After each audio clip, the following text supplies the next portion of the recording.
Hello my dear. आप विश्वास है कि आप सभी बहुत अच्छे होंगे। हमारे यूट्यूब चैनल अंकित क्लास स्टडी 3 में आप सभी का स्वागत है। और हम लोग आए हैं कि प्रिज्म द्वारा प्रकाश के अपवर्तन में n बराबर sine a plus delta m by two अपान साइन a बाई टू का निगमन कैसे किया जाए, इस पर एक टॉपिक लेकर आए हैं। और हम लोग समझेंगे कि ये टॉपिक का निगमन कैसे करें, क्योंकि यूपी बोर्ड 2024 में आपका ये प्रूफ करने के लिए आ जाता है क्लास 12 में। ठीक है, तो क्लास 10 के भी बच्चों को, जिन बच्चों को ये चाहिए कि मैं डेरिवेशन कैसे करूं, कैसे ये फार्मूला आता है, तो उनके लिए भी ये वीडियो बहुत बेहतरीन है, अर्थात उनके लिए भी बहुत अच्छा है। वो भी इस वीडियो को देख सकते हैं और वो भी सीख सकते हैं। ठीक है, तो हमारा विश्वास है कि आप लोग बहुत अच्छे होंगे और आप लोग मेरे चैनल को ज़्यादा से ज़्यादा शेयर, लाइक, सब्सक्राइब करते रहे होंगे और करवा रहे होंगे, मुझे पूरा विश्वास है। और हम भी अपना मेहनत जारी किए हैं आपके प्रति, जिससे नवंबर में अनसॉल्व पेपर और मॉडल पेपर 2024 के लेकर आऊँ। तो नई अपडेट आपको पाने के लिए चैनल को सब्सक्राइब, लाइक, बेल आइकन को अवश्य प्रेस कर लें। उससे जो वीडियो मैं कंटिन्यू यूट्यूब पर अपलोड करता हूं, तो वो आपका नोटिफिकेशन आप तक पहुंचेगा। और अगर आपको वीडियो देखनी है तो आप वीडियो को टच करके देख सकते हैं। अगर आपको वीडियो नहीं देखनी है, आप चाहते हो कि वीडियो नहीं देखना चाहते, तो आप उसके पुश करके हटा सकते हो।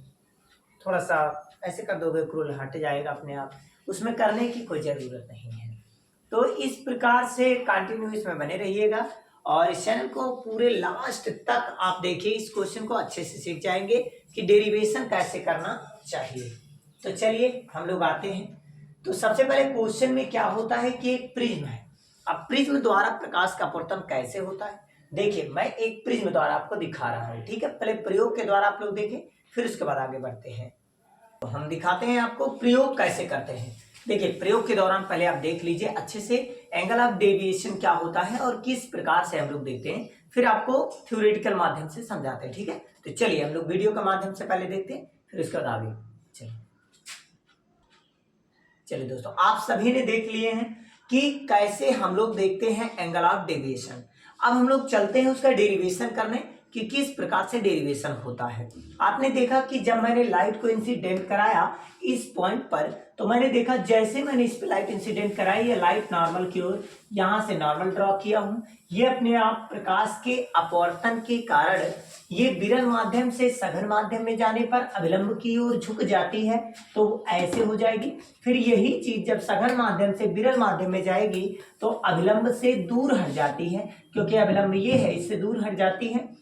तो ये जो आने वाली किरण है और अभिलंब के बीच बने कोण को आपतन कोण कहते हैं, और ये जो कोण है इसको अपवर्तन कोण कहते हैं, और ये जो डेल्टा 1 है ये विचलन कोण है। ठीक है, लाइट को ऐसे जाना चाहिए था, लेकिन लाइट कैसे गई, यहां से ऐसे चली गई, तो इतना विचलन हो गया। ठीक है, वो विचलन डेल्टा 1 से लिखे हैं। और इसी प्रकार लाइट जब सेकंड पाथ पे टकराई है तो वहां से इस प्रकार से गई है, तो यहां से लाइट अगर मैं बैक करूं तो ये एंगल ऑफ डेविएशन है। ठीक है, तो हम लोग देखते हैं ये जो लाइट होती है निर्गत किरण है और ये निर्गत कोण है। निर्गत कोण को हम लोग ई से लिखते हैं, इमर्जेंट रेज, और उसको हम लोग I2 के नाम से भी जान सकते हैं। ठीक है, तो I1 और I2, R1 और इसका नाम कर दीजिए R2। ठीक है, इस प्रकार से आप नामकरण कर लेंगे तो सॉल्व करने में कोई प्रॉब्लम नहीं क्रिएट होगी। क्लियर। अब हम लोग आते हैं क्वेश्चन कैसे इस पे लगाएंगे और फार्मूला कैसे प्रूव करेंगे, सबको जानेंगे। सबसे पहले एक चीज देखते हैं कि एंगल ऑफ डेविएशन कैसे बनेगा। तो देखिए डी क्यू आर, तो एंगल क्या लेंगे, डी क्यू आर में अगर हम लोग ध्यान दें तो आप सभी को पता है कि डेल्टा 1 और डेल्टा 2 विचलन कोण है, और ये डेल्टा बहिष कोण है, और जो बहिष कोण है वो डेल्टा 1 इस त्रिभुज के दो कोणों के योग के बराबर होता है। क्योंकि इस तरह का अगर कोई ट्रायंगल बन रहा है तो ये जो एंगल होता है और ये एंगल होता है वो इस वाले एंगल के इक्वल होता है। किसकी वजह से, बहिष कोण की वजह से, इसको बहिष कोण बोलते हैं। ठीक है, ये त्रिभुज के दोनों अंतःकोणों का योग तीसरे वाले बाह्य कोण के बराबर होता है। ठीक है, तो हम लोग वही चीज लिखे, डेल्टा 1 प्लस डेल्टा 2। अच्छा, एक चीज आप जानते हैं कि जब लाइट गई है तो ये I1 है, तो हम लिखेंगे I1। अच्छा, यहां से लाइट गई तो ये दोनों मिला करना पूरा बिल बनेगा, तो पूरा ऐड करेंगे तो क्या बनेगा, डेल्टा 1 और प्लस में R1। अगर हम लोग डेल्टा 1 को रोक लें तो क्या मिलेगा, तो डेल्टा 1 को अगर रोकेंगे तो R1 इधर आएगा, तो I1 माइनस क्या हो जाएगा, R1। यही चीज अगर हम लोग क्या करें, यहां से देखें, सेकंड अपवर्तक पृष्ठ AC से देखें तो क्या मिलेगा, तो ये जो पूरा कोण है इस कोण के बराबर होगा। किसकी वजह से, तो शीर्षाभिमुख कोण के कारण की वजह से, क्योंकि ये दोनों कोण होते हैं, ये कोण और ये कोण आपस में बराबर होते हैं। किसके कारण, शीर्षाभिमुख कोण के कारण। तो ये कोण इस कोण के बराबर होगा, तो जो I2 होगा वो किसके बराबर होगा, डेल्टा 2 प्लस R2। अगर हम डेल्टा 2 निकालेंगे तो R2 इधर लाएंगे, तो R2 इधर आएगा तो क्या हो जाएगा, I2 माइनस R2। ठीक है, अब यहां तक हम लोग का हो गया। अब हम लोग ये वैल्यू यहाँ पुट करेंगे तो क्या बन जाएगा, डेल्टा बराबर, डेल्टा 1 के स्थान पे बोलो क्या आएगा, डेल्टा 1 के स्थान पे आएगा I1 माइनस R1 और प्लस लगाए, प्लस लगाएंगे, फिर क्या लिखेंगे, I2 माइनस R2। ठीक है, अब हम लोग यहां से क्या करते हैं, मल्टीप्लाई कर लेंगे, तो बन जाएगा डेल्टा बराबर I1 और प्लस में I2 एक साइड में और बीच में लगा है, I1 प्लस I2 हो गया, और बीच में अगर माइनस में कॉमन ले लूं तो क्या बचेगा, R1 प्लस में I2। ये बना लीजिए क्वेश्चन नंबर फर्स्ट। चलिए अब हम लोग इतना रफ कर देते हैं, आप लोग नोट कर लिए होंगे, स्क्रीनशॉट ले लिया करिए, ठीक है, नहीं तो आप भूल जाएंगे तो दिक्कत होगा। इक्वेशन फर्स्ट मैं आपका रोक देता हूं, इससे आपको अच्छे से समझ में आ जाए। ठीक है, चलिए अब और आगे बढ़ते हैं हम लोग। यहां से अब हम लोग वैल्यू क्या पुट करेंगे, सबसे पहले हम लोग ये वाला ट्रायंगल लेते हैं, ये वाला।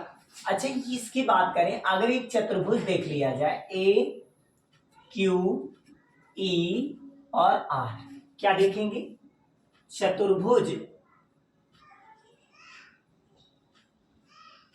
ए क्यू ई आर से, अगर एक चतुर्भुज देखे ए क्यू ई आर से तो क्या मिलेगा, तो आप कहेंगे ये सामने सामने वाले एंगल का अगर मैं सम कर दूं तो ये दोनों 180 होता है। तो आप सभी को पता है, ऐसे अगर मैं कोई ट्रायंगल बनाता था तो आप उसको जोड़कर तीनों एंगल 180 कर देते थे, और वही चीज अगर मैं समचतुर्भुज बनाता था या चतुर्भुज बनाता था, उसके सामने सामने वाला एंगल जोड़ के 180 कर देते थे। ठीक है, तो सेम प्रोसेस यहाँ करेंगे, तो एंगल ए एंगल ई जब ऐड करेंगे, तो ए और ई जब ऐड करेंगे तो ये सम्मुख कोणों का जो योग होगा ये कितना हो जाएगा, 180 डिग्री। किस कंडीशन में, चतुर्भुज की कंडीशन में। तो इसे बना लेंगे समीकरण नंबर 2। ठीक है, क्योंकि एक बना हुआ है, इसको 2 बना लीजिए। फिर आप जानते हैं यहाँ पर अगर मैं देखूं तो ये और ये भी एक ट्रायंगल है, क्या बनेगा, तो बनेगा Q, फिर बनेगा E और बनेगा R से अगर हम लोग देखेंगे तो क्या मिलेगा, तो R1 plus R2 plus E, तो R1 प्लस R2 प्लस में E। अब ये ट्रायंगल है तो ट्रायंगल में तीनों कोणों का योग 180, इक्वेशन नंबर 3। अब हम लोग देखें समीकरण 2 और समीकरण 3 में, तो समीकरण 2 और 3 में अगर चेक करेंगे आप लोग 2 व 3 से, तो आपको क्या मिलेगा कि राइट इक्वल है, तो लेफ्ट भी क्या होगा, इक्वल। तो क्या लिखेंगे, ए प्लस में ई इज इक्वल टू, क्या लिखेंगे, R1 प्लस R2 प्लस में ई। अब ई से ई क्या हो जाएगा, कैंसिल, कहेंगे क्यों, क्योंकि ई इधर आता तो माइनस और इधर होता प्लस, प्लस माइनस कैंसिल, तो क्या बचता, A is equal to R1 plus R2। Clear. अब आपको पता है कि मैं इक्वेशन फर्स्ट में रख लूं, तो समीकरण 1 में रखने पर, अगर समीकरण 1 में रख ले, समीकरण 1 आप देख रहे हैं कैसे लिखा है, देखिए delta is equal to I1 plus I2 है, तो I1 प्लस I2 हो गया, और यहाँ देखिए क्या लगा है, माइनस। अच्छा, इसके प्लेस पर बोलो क्या लिख सकते हैं, ए, यहाँ क्या लिख लेंगे, ए, क्या कोई दिक्कत। इसको बना लीजिए समीकरण नंबर 4 और इसको बना लीजिए समीकरण नंबर 5। क्या इतने में कोई भी प्रॉब्लम हो तो आप मुझसे शेयर कर सकते हैं। इतना रफ कर देते हैं, फिर और आगे बढ़ते हैं। ठीक है, इतना आप नोट डाउन कर लीजिए और आगे बढ़े। चलिए थोड़ा सा और आगे बढ़ते हैं। अब इसके बाद हम लोग क्या करेंगे, हम लोग अब बनाएंगे ये जो विचलन कोण होता है। जैसे जैसे प्रिज्म का जो ये कोण है, जैसे जैसे ये डाउन करेंगे, ऐसे ऐसे प्रिज्म का अपवर्तक कोण घटाएंगे, वैसे वैसे आपका जो विचलन कोण है वो कम होता जाएगा, मतलब न्यूनतम होता जाएगा, मिनिमम एंगल ऑफ डेविएशन होगा। तो उसको हम लोग डेल्टा एम से लिखते हैं। जो डेल्टा है वो कन्वर्ट हो जाएगा डेल्टा एम में। ठीक है, तो डेल्टा एम में कन्वर्ट होने के से ये क्या हो जाएगा, जो आई आपका है I1 प्लस I2 का जो डिफरेंस है वो I के बराबर हो जाएगा, दोनों में सेम डिफरेंस होने लगेगा। और जो R1 है और R2 है ये दोनों में सेम कोण बनने लगेगा। तो I1 I2 का भी सेम एंगल और R1 R2 का भी सेम एंगल बनने लगेगा। इस प्रकार से कब, जब angle minimum angle of deviation होगा तब। इसको बोलते हैं मिनिमम एंगल ऑफ डेविएशन, अल्पतम विचलन कोण या न्यूनतम विचलन कोण या कम से कम विचलन कोण, एक ही चीज है। ठीक है ना, कंफ्यूज नहीं होना है। चलिए अब इसको हम लोग सॉल्व करेंगे तो क्या बनेगा, तो आप जानते हैं, वैल्यू पुट कर लें अगर, तो delta m is equal to I1 plus I2 के प्लेस पर बोलो क्या हो जाएगा, I प्लस में I, फिर क्या लिखा माइनस ए के प्लेस पर बोलो क्या लिखेंगे, ए ही रहेगा। ए क्या हो जाएगा 2i माइनस में ए। तो एक फार्मूला तो आपका ये बन गया, डेल्टा एम बराबर 2i माइनस ए। ये बहुत ज्यादा यूज होता है, अल्पतम विचलन कोण पूछा जाए और आई और ए दे दिया जाए तो आप इसी फार्मूले की यूज करते हैं। ठीक है ना, घबराइएगा नहीं, प्यास लगे पानी जरूर पीजिएगा। अब तो ठंडी आ गई, प्यास लगेगा नहीं इसे। तो ए को अगर इधर हम ले आए तो क्या बचेगा, 2i इज इक्वल टू, ए को इधर लाएंगे तो प्लस, और प्लस में क्या लगा डेल्टा एम। अगर मैं आई को रोक लूं तो ये दो जाएगा नीचे, तो ए प्लस डेल्टा एम बटे में क्या हो जाएगा 2। क्या इतने में किसी को समस्या है, शायद नहीं होगा। चलिए नीचे का रफ कर देते हैं, नोट करते रहिएगा, समझते जाइएगा। अब आगे बढ़ते हैं। यही चीज जब R1 R2 की वैल्यू R के बराबर तो यहाँ पुट कर लीजिए, तो A बराबर क्या हो जाएगा, R1 के प्लेस पर R कितना R 2R। अच्छा, आप अगर R को रोकेंगे तो 2 जाएगा नीचे, A बटा 2।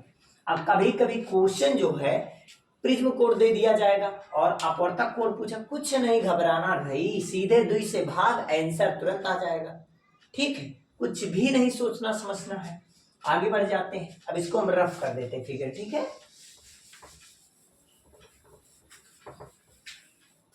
अब यहां से हम लोग वैल्यू पुट करते हैं। ठीक, तो क्या मिलेगा, किसको याद करेंगे, स्नेल भैया को, क्योंकि प्रकाश के अपवर्तन के बारे में कौन बताया, स्नेल जी।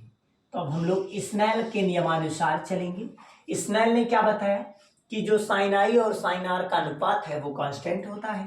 तो हम लोग क्या रखेंगे, n बराबर साइन आई और अपान में साइन आर। अब देखिए इसकी वैल्यू पुट करेंगे, आई और आर का मान रख लीजिए, तो n बराबर क्या हो जाएगा साइन, और आई का मान आपने क्या निकाला है, आई का मान देखिए ये निकला है, तो आप यहाँ पुट कर लीजिए a plus delta m by में 2 और अपान क्या हो जाएगा साइन, साइन है तो साइन लिखिए, आर के प्लेस पर बोलिए क्या लिखा है a बाई 2, यहाँ हो जाएगा a बाई 2। ये आ गया प्रिज्म द्वारा प्रकाश के अपवर्तन के सूत्र का निगमन। ठीक है दोस्तों, अब आप लोग ये सिद्ध कर लिए कि प्रिज्म द्वारा प्रकाश के अपवर्तन के सूत्र का निगमन क्या होगा। अब हम लोग ये जानते हैं ये कब यूज होगा, आप लोग सिद्ध तो कर लिए, लेकिन ये यूज कब करेंगे, आप यूज तभी करेंगे जब प्रिज्म कोण का मान या अपवर्तक कोण का मान 60 डिग्री होगा या फिर 40 डिग्री होगा। मतलब कहने का तात्पर्य सीधा ये है मेरा कि 10 डिग्री से ज्यादा होगा तभी आप इसका यूज करिएगा।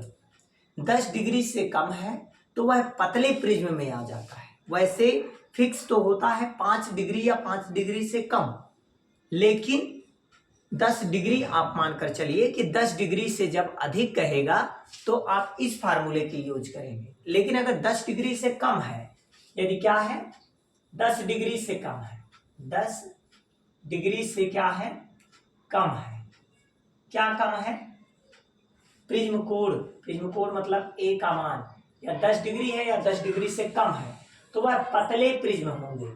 लेकिन अगर 10 डिग्री से अधिक है, जैसे अगर ए का मान 10 डिग्री से अधिक है, इससे ज्यादा है, तब आप इस फार्मूले की सहायता लेंगे। ठीक है, तो अब कैसे पुट करेंगे, देखिए जब 10 डिग्री से कम हो जाएगा तो प्रिज्म ऑटोमेटिक बहुत पतला हो जाएगा, और पतला हो जाएगा तो जो एंगल साइन इतना लिखा है वो साइन ऑटोमेटिक चेंज हो जाएगा। क्या हो जाएगा साइन, जो आप साइन में लिखे हैं a plus delta m by two, और ये चेंज हो जाएगा a plus delta m by two में, और जो साइन आपका a बाई टू में है वो चेंज हो जाएगा a बाई टू। इस प्रकार कन्वर्ट हो जाएगा। अब इसको हम अगर यहाँ पुट कर दें तो क्या मिलेगा, तो आप कहेंगे मैं पुट कर सकता हूँ n इज इक्वल टू, जो a लिखा है लिखेंगे a plus delta m by two, और अपान में क्या लिखेंगे a बाई टू, क्योंकि साइन तो हट ही गया, a बाई टू, ये 2 से 2 क्या हो जाएगा, कैंसिल। अब देखिए बचा कौन, तो आप कहेंगे a प्लस डेल्टा m बटे में क्या बचा a, क्रॉस मल्टीप्लाई कर लीजिए, इसके नीचे एक होता है, गुणा करेंगे क्या आ जाएगा a plus delta m, n का a में गुणा करेंगे क्या आ जाएगा n ने, आएगा या नहीं। अगर आप ध्यान से देखें तो अगर मैं डेल्टा m को रोक लूं तो ये जाएगा उधर और ये उधर जाएगा, तो प्लस से क्या हो जाएगा माइनस, तो हो जाएगा एन ए माइनस ए। अच्छा क्या कॉमन होगा, तो आप कहेंगे दोनों में ए है तो कॉमन हो जाएगा, क्या बचेगा n माइनस 1 इंटू में ए। ये कब यूज होगा, जब पतले प्रिज्म का अपवर्तनांक और प्रिज्म कोण दिया रहेगा। अभी यूपी बोर्ड 2024 में ही आया था क्वेश्चन क्या आया था, एक प्रिज्म का अपवर्तनांक 1.5 है और प्रिज्म कोण 10 डिग्री है, तो बताए उसका मान क्या होगा। अगर 1.5 कह दिया जाए तो 1.5 को 1.5 कहते हैं, 1.5 में से 1 गया तो आधा बचेगा, 1/2, 1/2 को आधा कहते हैं। अब प्रिज्म कोण 10 डिग्री दिया था, 2 से कैंसिल कर दीजिए, 2 बचे 10, 5 डिग्री आंसर आना था। तो इस टाइप से क्वेश्चन 2024 में आया था। बताइए कुछ नहीं होता है, सिर्फ कॉन्सेप्ट क्लियर रहे। ठीक है।